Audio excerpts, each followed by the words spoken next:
Shoots and Scores Hockey Talk, where we talk everything hockey. I am John. I'm Mike. I'm Chris. Okay, gentlemen, let's go. Our first topic for discussion tonight is why not Matthew Schaefer becomes the youngest defenseman to record 50 points in the NHL.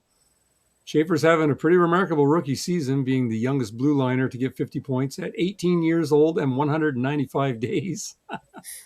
Pretty cool. Incredible for a defenseman, too. Third in rookie scoring with 21 goals and 29 assists. I know he is a couple points more than that now after the other night, or at least one more. How good can Schaefer become in this league, guys? Mike, let's start with you. How good's this guy going to be?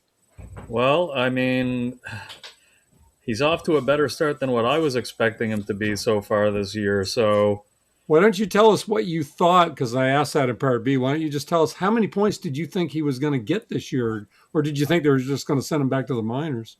No, I figured he'd stick around, but I was expecting, between 30 and 40 points in that range, and he's far surpassed that already. How good is he going to be? I mean, geez, it's tough to say. 18 years old, and he's already putting up 50 points. Plus, he's probably going to get another 5 to 10 more the way he's going. I don't really want to. It's tough to compare him to anybody because it's only, 15 or 50 points in 70 games so far, close to 70 games. So, yep. Do I dare say he is going to be close to Cale Makar? I mean, who knows? I think we'll get a better idea over the next year or two. But I wouldn't be shocked if he started putting up between 80 to 100 points. Maybe not next year, maybe the year after. But, I mean, the Islanders' system generally doesn't play an offensive style. So if he can, 50 points with the Islanders is probably equal to 65 points on a high scoring team where he's at right now. Like if he was with, Dallas or Edmonton or, God only knows what his point totals would be. So, but it all depends on, like I said, the system that he plays in is not really the type that gives a lot of offense, but he's got a high ceiling behind him. Doing far better than what I was expecting. So, good on him. Definitely anybody in a hockey pool should be keeping this guy. Doesn't make sense to let him go. Chris, what do you think? Where did you think he would be? And, is this guy impressing you or what? Yeah. The comparables for 18-year-old number one picks out of the draft, Chris Pronger is the guy that pops in my mind because, of course, Hartford Whalers. And he had 30 points. And I think it was 5 goals and 25 assists or something very similar to that, right? So 30 points, to me, seems like that's pretty good for an 18-year-old kid coming in. It is. It's very good.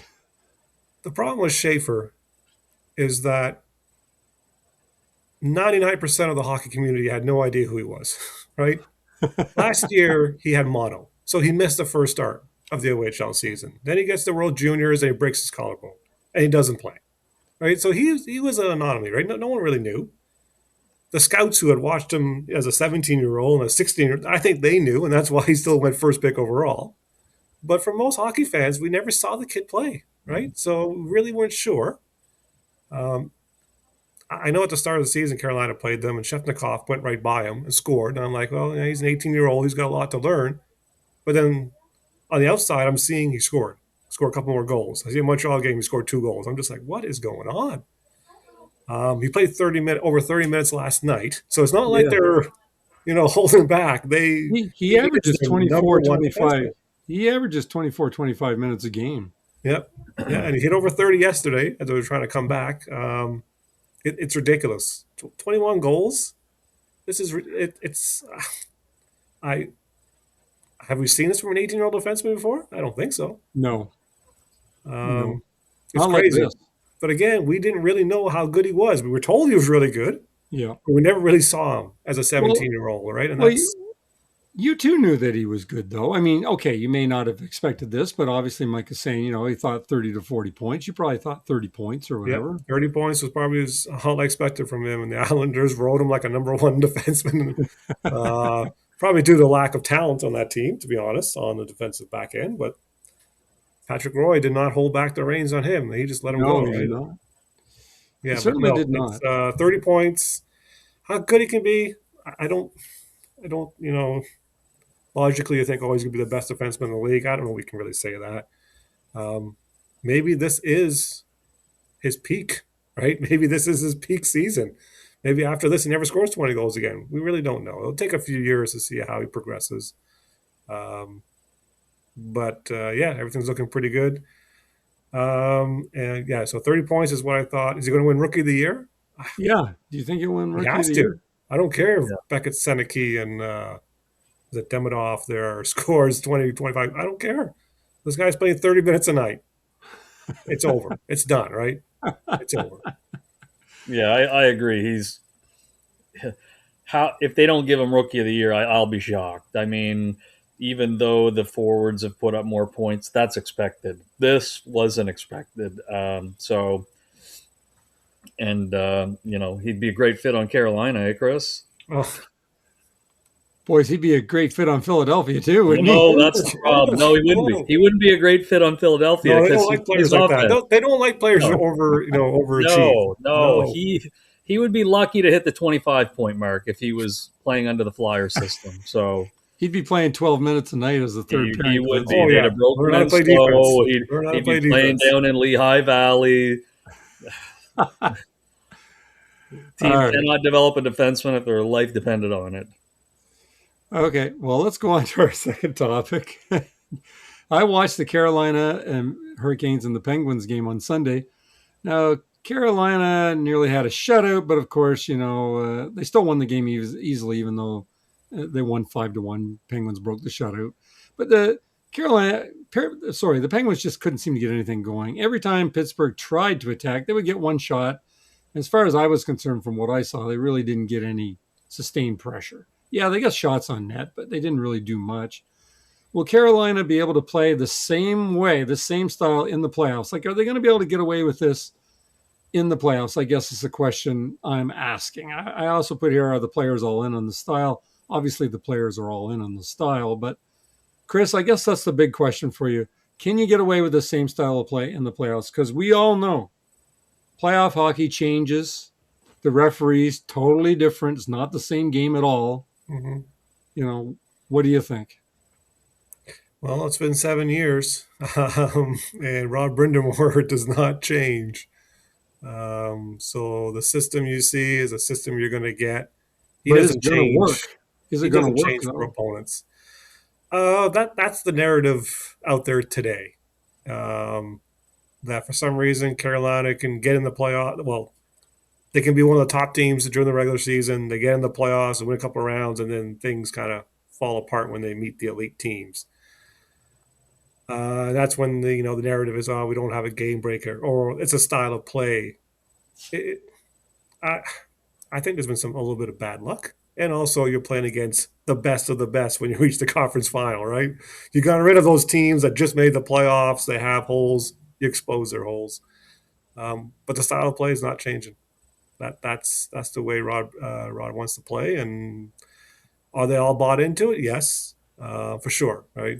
Because guys who haven't, Montreal Canadian legend KK, right? He's 14th forward, just sitting there watching the show, right?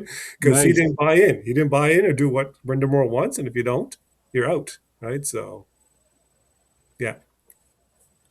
Mike, what do you think? Can they survive with this style of play in the playoffs? Can they make it to the finals? I guess. Can they get to the Stanley Cup Finals with this? They've got just as good of a chance as anybody in the East. I think their clear competition in the East is Tampa. If one of these other teams can pull an upset, I mean, Montreal's looked good, but the goaltending is a question mark because I don't even know if they know who they're going to start in the playoffs. I think we know who they should start. However, who knows? Monty Blow for sure. Well, I mean, that's who they're paying to be the starter. However, performance doesn't necessarily dictate that he should be. So that's all. It's all going to come down to what St. Louis decides to do there. However, on back to Carolina, I mean, like Chris said, the system has been in place there for several years. It's not changing, like Chris said, um, and Carolina can definitely make it to the Cup final with what they have, but they got to get through Tampa Bay, I think, to do it. And Tampa Bay has probably less holes than any team in the East. So that's going to be the challenge, is getting through Tampa Bay and, the offense that Tampa brings. And not only that, I mean, Tampa's been, the playoff experience that they have. I mean, they've been in the playoffs year after year after year, and they usually go pretty far. So, it's going to come down to bounces, I think, in that series if they play each other. And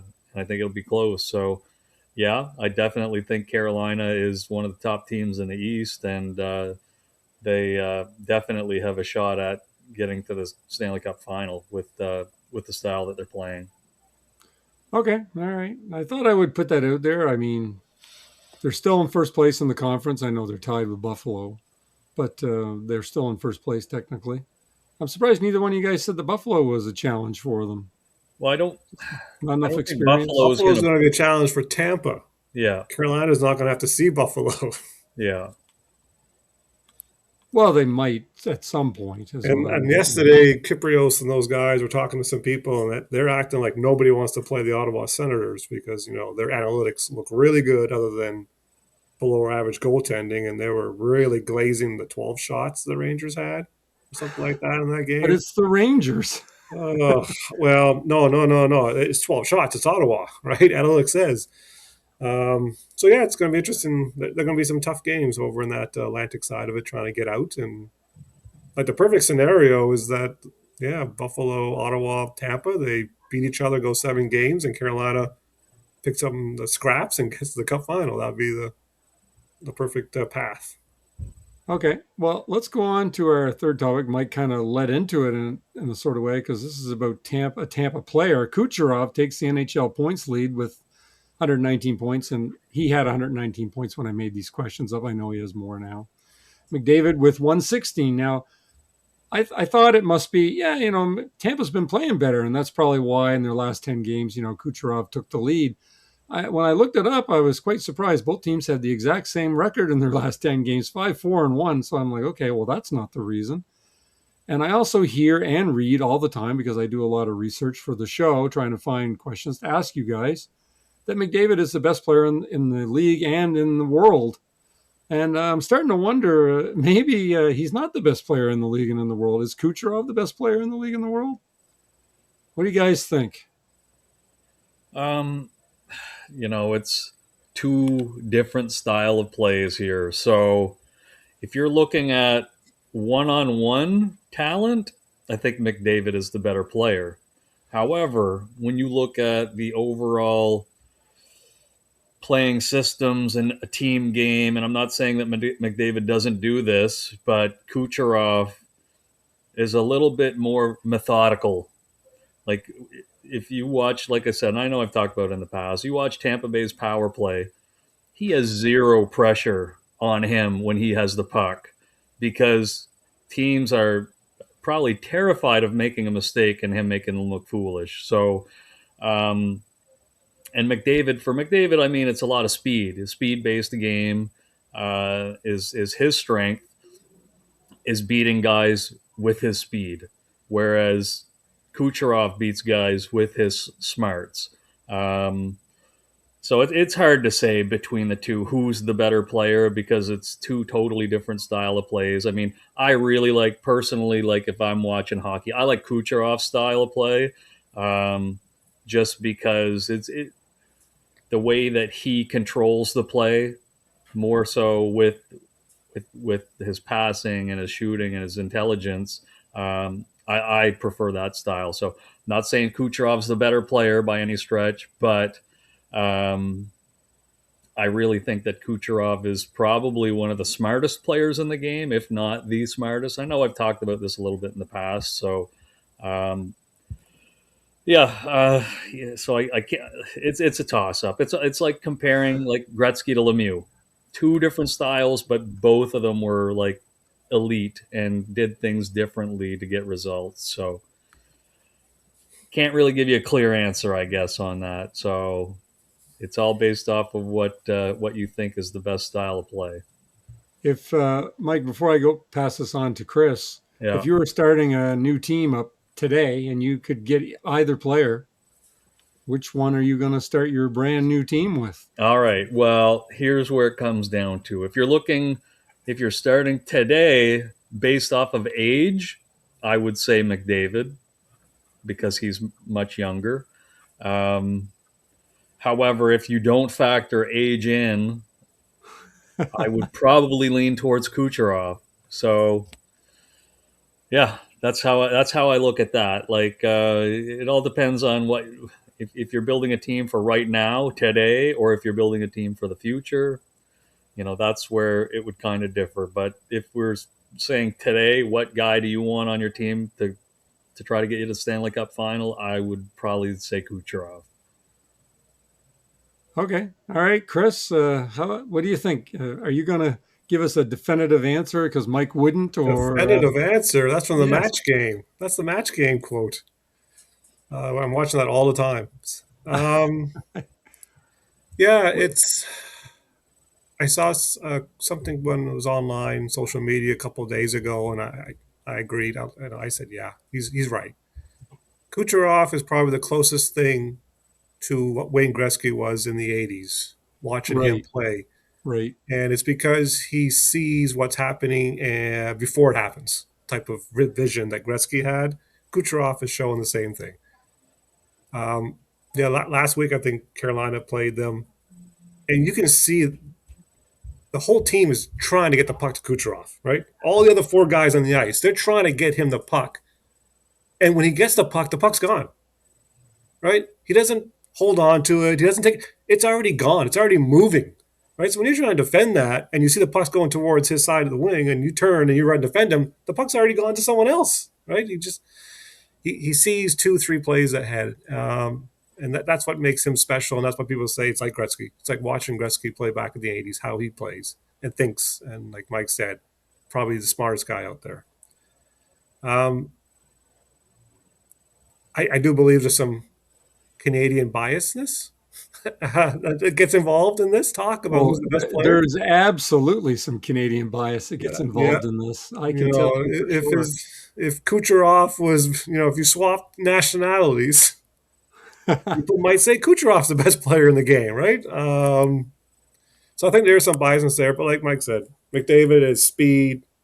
He's super smart too. He's like super talented, super smart, but his speed is another level that gets him his advantage. While Kucherov's brain is what gives him his advantage, right? Kucherov's never going to outskate anybody or outmuscle anybody or anything like that. Starting before I get into that, I would also say that today, if you ask 10 GM, 9 will say McDavid. You might have one GM with the kahunas to say, I'll take Kucherov, right? I think 10, 15 years down the road, and we start talking about comparing the players in this era, while McDavid has the Canadian bias, Kucherov has 2 Stanley Cups. David cannot change this. I think 10, 15 years from now, we'll say Kucherov was the best player in this era. Right? So McDavid needs to win some cups, or I think you have to go with Kucherov, right? It's the whole thing about Brady and Manning. People take Brady because he's got the rings, right, over Manning, right? I think same idea. Starting an NHL team, yeah. The other thing, I guess, the other criteria you would have to kind of consider is position, right? McDavid's a center, Kucherov's a winger. You kind of want to build from the center ice, right? So you still go with McDavid there. So yeah, I'd have to go with McDavid just because of age, the position he plays. If you're building a team from scratch, yeah. Yeah, that makes sense. And I wanted to bring up something that I know we've talked about before, and I'm pretty sure it was this year, earlier in the year, in the season, when I had mentioned that I don't even think Kucherov would be called the second best player in the league. I think McKinnon would get that nod, and who could be third? I'm trying to think off I'm the top of assuming my head. Drysdale will be third. And Yeah, most so metrics. like I don't even. I'm. Some people wouldn't even put him in the top five. Correct. Well, here's the other thing too, and I don't know if you guys noticed it. Like I know I sent you a screenshot there of the TSN's scoring leaders there last night, but Yes. when I was looking at that, the other thing I noticed is Kucherov plays almost 3 minutes less per game than McDavid, Hmm. and he's got more points. Hmm. So you And he's played less imagine games. less games as well, and imagine if he played those extra 3 minutes per game that McDavid does. I mean, maybe he would have even more points if he played all the games that McDavid has played. Same thing. So that's one of the other things that I had looked at when I seen that. And now I'll tell you a funny story. Way back when, Chris and I were in the one of the same hockey pools there together, and I actually picked Kucherov. I got him for $1 at an auction draft. Wow. One of our pools. I got him his rookie year. He had a good preseason, so I'm like, whatever. It's one of my last players. I'll throw him out there. Nobody bid me up. Got him for $1. Uh, and he had a good rookie year, but I was in contention to win that year, so I ended up trading him, foolishly as hindsight would be. But yeah, and he was a guy that was a really good junior player, but he wasn't a superstar. Um, I forget which Quebec team he played for. Might have been Quebec actually. That's Huskies. No, we're on Ron Quebec Miranda. and Huskies. Yeah, Okay, Ron so I Miranda. mean, he wasn't. He was a really good junior player, but he took it to the next level when he got to the NHL. Nobody had seen this coming because he was not a super high pick. I don't know what round he was drafted in. Maybe third. I don't think he was one of the top. If I don't know if you have his info up there, Chris, or not, but Second round pick. Yeah, second round, second. 58th. So First you couple of know, years, he was good. Like he yeah, came in right away as a player, yeah, but he was like less than point per game for the first 3 years, and then boom. yeah. Then it was like lights out, and Yeah, that's probably the one trade that I wish I had back. I mean, I bet. because I traded him for probably expiring contracts to try to win the pool. So anyway, but yeah, I've always kicked myself a little bit for trading a player like that. I guess the next question would be, did you actually win the pool? Well, it's been so long, I don't even remember now. I don't remember if I did Mike or trades so not. many guys, he has no idea what year that was. Yeah, I don't. I mean, how many years has it been since Kucherov's been in the league? Probably 13 years or Well, so. it's 12 or 13 years. Yeah. Yeah. So 13, 14 was his rookie season. yeah. So yeah, 13 years. So or 12, 13 years. So I have no clue. I don't remember.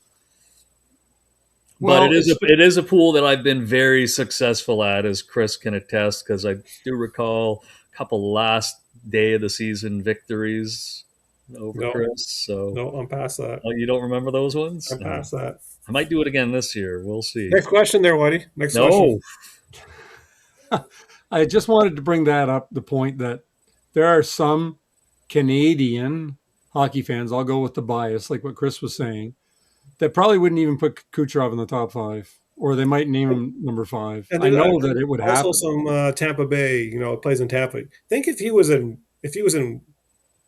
Calgary or Toronto. Oh my God, he was in Oh, Toronto. oh, They'd be they'd give him the talking about keys him to as the being the best city. player every day. They're going to talk about how he's the best player in the world, right? They would say that he should play in net, for goodness sakes, too, while he's Yeah. at it. Okay. All right. Well, let's go on to the fourth topic. This is the first line for the Montreal Canadiens the best line in hockey right now? Suzuki, Caufield, and Slafkovsky. They have absolutely been on a rip. Guys, do you think this is the best line in hockey right now? And if it's not the best line in hockey, who is the best line in hockey? Chris, let's start with you. What do you Yeah. think? No. Sorry, Have fans. No. They're definitely one of the top power play merchants, as the kids would say. I'll tell you one thing: when they get on the Lines. power play, it's pretty Oh, the devastating. power play, like Ad Hudson and these guys, they cook. They cook, right? But 5-on-5? No, no. They're not the best line in hockey. It's pretty much it's McCrimmon or McCrimmon. Brad McKinnon, McCrimmon, he's back. Natchez. Yeah, McKinnon, Natchez, and whichever Rudy Poo they stick on that line is probably the best line in hockey right now because they're killing it 5-on-5. We know they're not scoring power play goals, right? But they're killing it 5-on-5. And a couple other good lines out there, but that's the one that really sticks out. But no. Suzuki, Caufield, Slafkovsky. You add Hudson, great power play, but best line of hockey? Come on. You know what I'm going to say, Whitey, right? You know what kind of question this is? It's a good question. What? It's a good question? It's a great question. I think you're just trying to suck up to some Hab fans, try to get some hits. Well, hey, I'm looking at the second leading goal scorer in the NHL here in Caufield, and the Americans wouldn't even put him on their Olympic team. So, True. I thought we should give the guy a little bit of credit. And not to be a homer, I like Aho, Jarvis, and Shefnikov over these three guys. Well, that's what I thought you were going to say. Like those, yeah. When I was typing this question out, I thought that was the answer I was going to get right away. So I was a little surprised when you didn't say it. So you kind of caught me. No, I'm not saying they're the best line hockey. That's why I came out and told you. But I would still take that first line of Carolina over this line. Mike, is Chris here eating crow or what? Doesn't sound like he gave any flyer lines any consideration here. He was thinking about their third line. I was trying to focus on which best third line Philly had. I couldn't figure it out. So I just decided to just push them aside. We have 4 third lines on our team, and we've got the best. 4 best third lines going. No, it's definitely Colorado. I mean, McKinnon, Natchez, and whoever else they have on there at the time. Landeskog. Rudy Poo. Whichever Rudy Poo. Now that he's back. I'm not even sure. Doesn't matter. Back, yeah. That's the best line going right now. And I mean, it shows when you look at the scoring leaders. Natchez and McKinnon are both in the top 10. So, Carolina's got a good first line as well. Montreal, yeah. I mean, they're playing pretty good lately. They didn't start off this fast, though. Slafkovsky, he struggled there at the start of the year. Well, the first third of the year, he was terrible, really. He couldn't do much. Yeah. And, Suzuki's been the guy that's been the most consistent for the whole year from start to finish. I mean, Caufield's been pretty good, too. So, but, as the season goes on, they begin to play some of these weaker teams that it's a little bit easier to score on as well. So, plus, they're trying to get him the puck all the time to try to get 50 goals. I mean, that's, Well, yeah, because he's going to do it because I said he would. You know what? He's pretty much on track to do it for sure now. I mean, it really takes something for it not to happen at this point. And I was a little skeptical when you brought it up there a week or two ago that he would get there, but it's looking more likely as the days go by that he will. So, but top line Colorado. Don't get me wrong, Montreal's got a pretty good first line. I'm just curious once it gets to playoff time how good that line's going to look when it's actually up against some really good forecheckers night after night. Well, just to let you know, statistically, for the number of goals for, it looks like it's Connor, Sheffley, and Velarde. But for expected goals, it's McKinnon, Natchez, and Lehkonen. Right. Makes sense. Okay. All right. Now, I have a 5th question that you guys don't know about that I made up last night late. I'm going to spew this one. Is it that Kyle Connor's leading the league in scoring with 160 points? That's right. Yeah. All those analytics could be that could be wrong. Could be wrong. What a difference 2 or 3 games can make. Just ask the Detroit Red Wings, who are 3-5-2 in their last 10 and lost 2 in a row and are now out of the playoff picture, or the New York Islanders, who are 5-5 in their last 10 but lost 2 out of 3, or the poor LA Kings, who have lost 4 in a row and are 3-4 in their last 10. Now, I'm sure things are going to change several times before the last game of the season is played. I mean, still 10, 11, 12 games left. But what I want to know from you two gentlemen is, do you like this type of NHL where there's so many teams so close together? Or would you guys rather see the dynasty of the 70s and 80s and even somewhat into the 90s where teams dominated and there wasn't so many teams that were going to make the playoffs every year? What do you think, guys? Well, the difference between then and now, the big difference is the extra point. Oh, I know. That's the difference. You take that extra point out, and these standings aren't even close in some spots. So I prefer the standings close. I mean, I love to see the battles going down the stretch as opposed to teams that have totally mailed it in, realizing that they're not going to make it. So yeah, I prefer this, but I'm not a fan of the extra point the way with how many have been given out this year. Like the amount of overtime and shootout games this year is the highest it's ever been. So, here's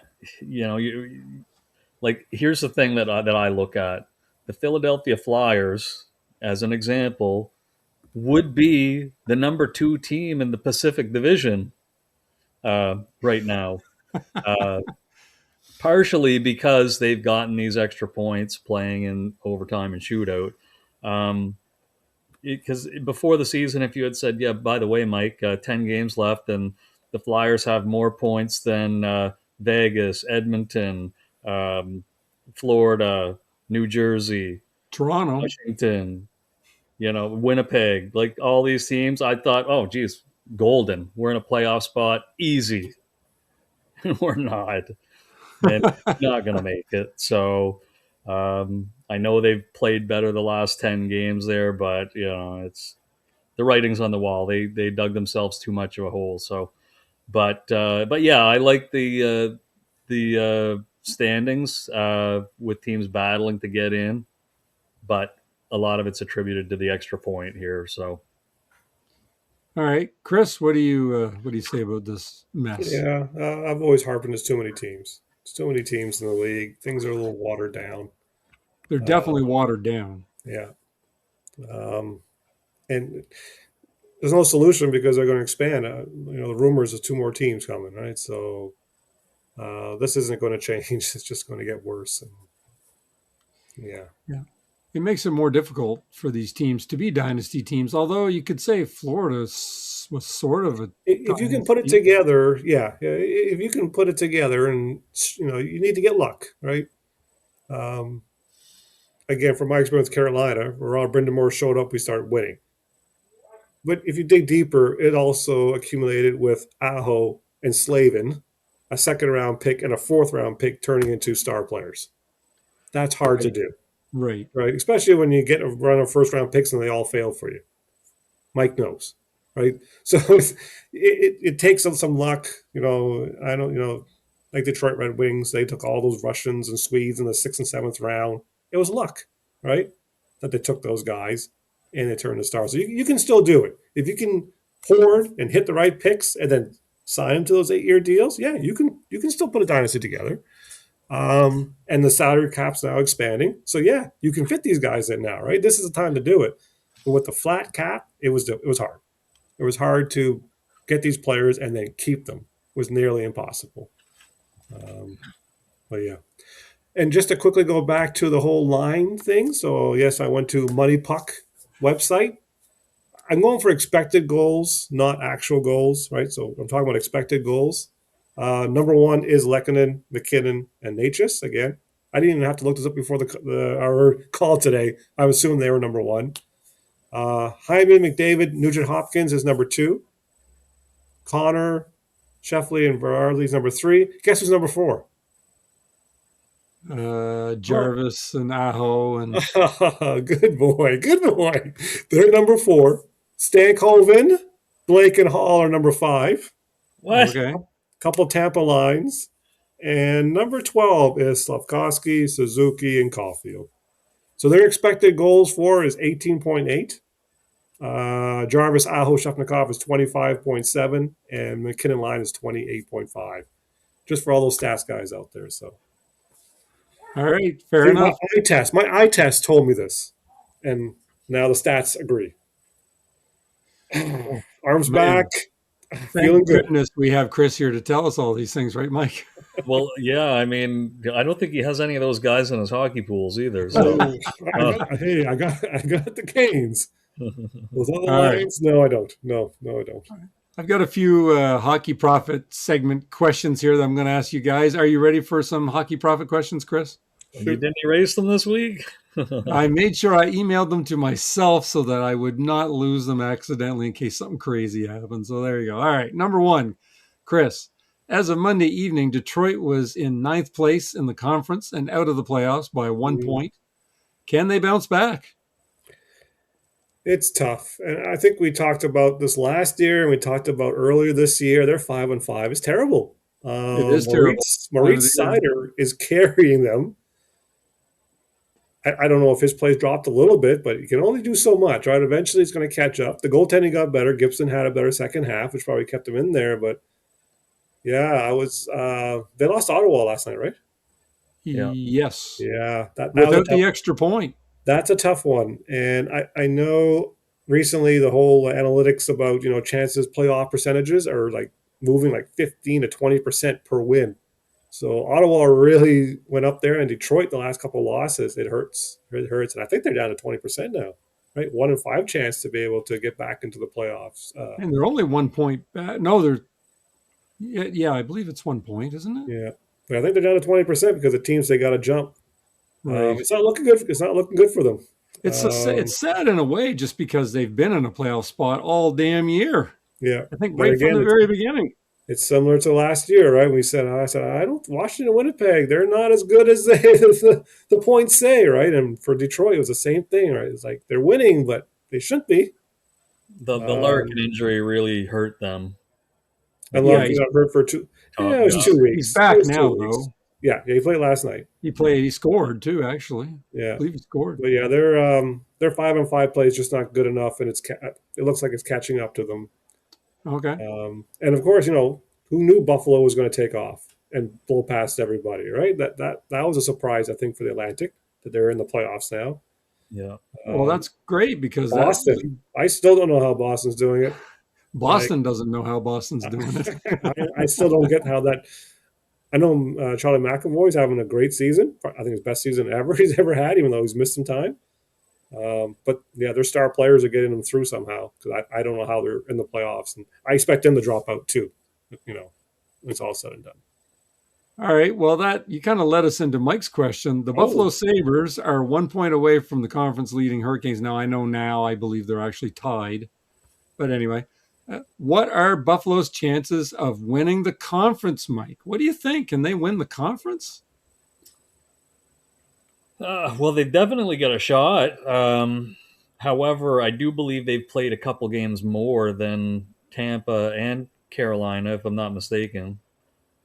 I know it's at least 1 game more. So I don't know if they're going to win the division. I still think Tampa's going to win the division. So can they win the conference? Well, they're definitely top 3. So I think they have a shot at it. However, I still think that Tampa's going to overtake them and win the conference. I think Tampa's at least 3 points behind them.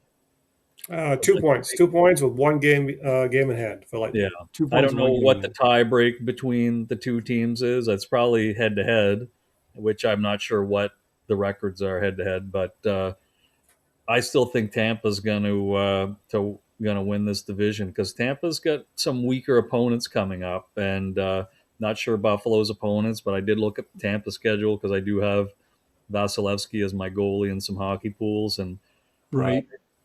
They've got some weaker teams on the schedule coming up. So I think that they're still going to take over first place. Okay. All right. Number 3, Chris. Chris, I'm going to give you a chance to make amends to what you said last week.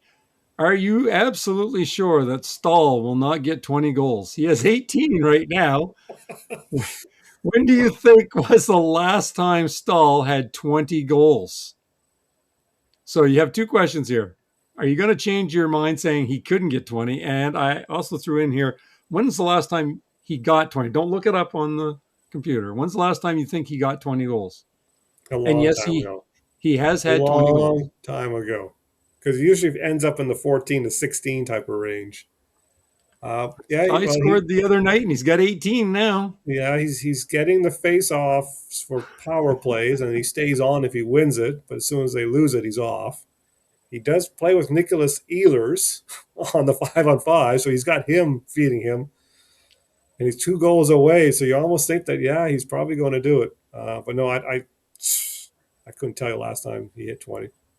2015, 2016, he had 20 goals exactly. That's the last time he did it. Story checks out. Eric Stahl's had more 20-goal seasons since. Yes.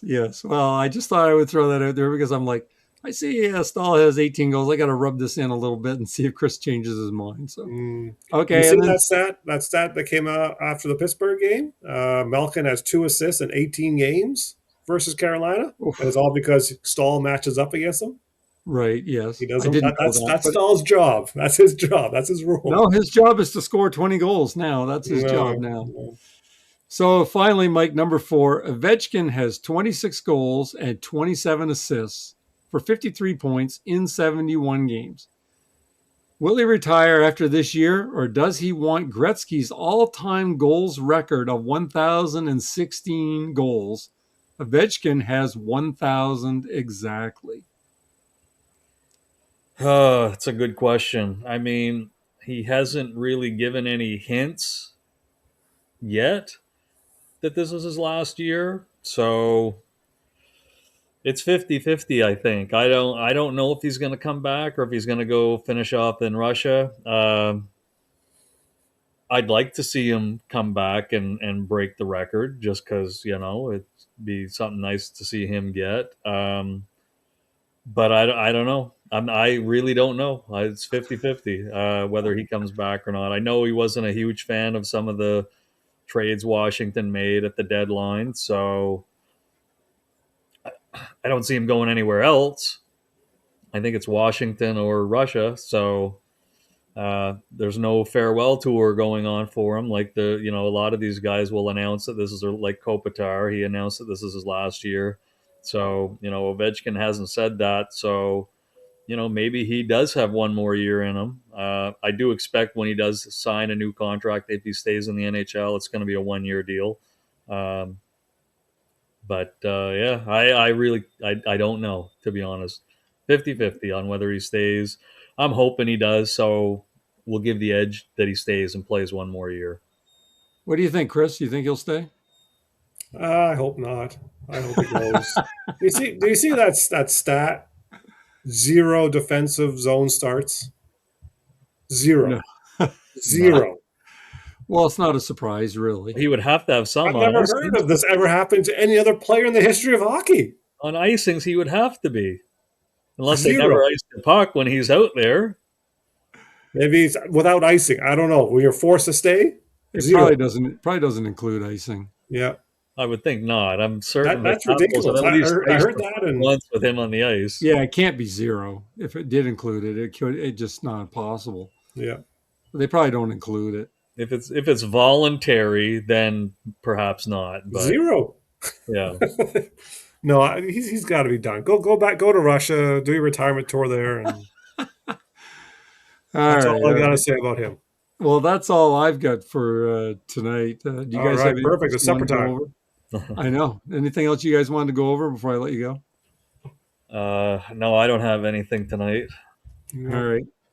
Okay. Well, like, share, and subscribe, and we will talk to everybody next week later. And we're getting closer to the playoffs, so it's getting more interesting. Later. Later.